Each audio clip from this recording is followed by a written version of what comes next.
آپ صلی اللہ علیہ وسلم نے ارشاد فرمایا، لوگوں میں تم میں قرآن اور اپنی سنت چھوڑ کر جا رہا ہوں، لن تضلوا ما تمسکتم بہما، جب تک تم قرآن اور سنت کو تھام کے رکھو گے، ان پر عمل کرو گے، ان کا مطالعہ کرتے رہو گے، تم کبھی گمراہ نہیں ہو سکتے۔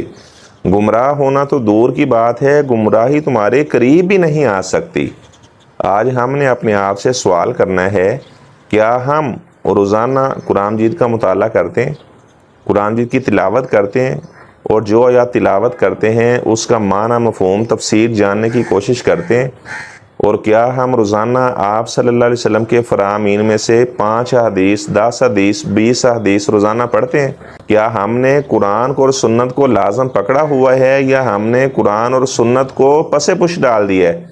دنیاوی معاملات میں اتنا الجھ کے رہ گئے ہیں کہ ہمارے پاس قرآن مجید کی تلاوت کرنے کا ہی وقت نہیں ہے، آپ صلی اللہ علیہ وسلم کی حدیث کا مطالعہ کرنے کا ہی وقت نہیں ہے۔ تو اگر آپ کے پاس قرآن حدیث کا مطالعہ کرنے کا وقت نہیں ہے، یقیناً یہ دنیا کے اندر بھی ناکامی ہے اور آخرت کے اندر بھی ناکامی ہے۔ روزانہ قرآن مجید کی تلاوت کرتا ہے، آپ صلی اللہ علیہ وسلم کی حدیث پڑھتا ہے، وہ دنیا میں بھی کامیاب ہے، آخرت کے اندر بھی اللہ تعالیٰ اسے انبیاء، صدیقین، شہداء کا ساتھ عطا فرمائے گا۔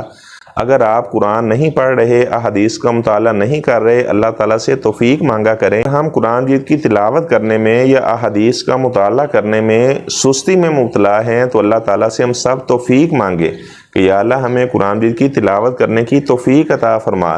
یا اللہ تیرے پیغمبر کی زبان سے جو پیاری پیاری نصیحتیں نکلی ہیں، باتیں نکلی ہیں، یا اللہ ان باتوں کا ہمیں مطالعہ کرنے کی توفیق عطا فرما۔ اور جو انسان اللہ تعالیٰ سے توفیق مانگتا ہے تو اللہ تعالیٰ ضرور بھی ضرور اپنے بندے کو توفیق بھی عطا کر دیتے ہیں۔ اللہ تبارک و تعالیٰ ہمیں بھی توفیق عطا فرما۔